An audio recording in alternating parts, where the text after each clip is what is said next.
Last. Ayan, walang madadapa. Hindi na po ako nakabit. Huwag na. Okay lang naman siguro. Nakamaot.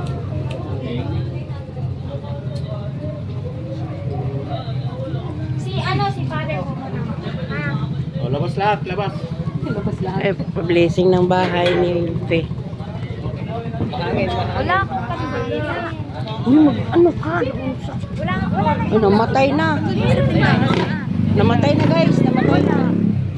Kunin mo nga yung kandila. Namatay na ang kandila. Kunin mo yung kandila nandun. Lakas kasi ng hangin. Namatay din sa iyo. Wala tuloy si Ilma. Ang lakas ng hangin. Wala magsimpihan. Okay na.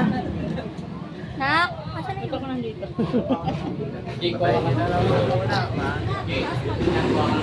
Fe, uy, dito ka. Ikaw ang may-ari ng bahay. Dito ka. Nauupo. Namamatay po siya.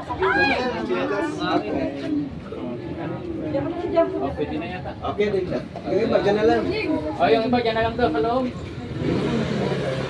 Sa ngalan ng Ama, ng Anak, ng Espiritu Santo. Maghari nawa ang kapayapaan sa tahanan ito at sa mga nanirahan dito.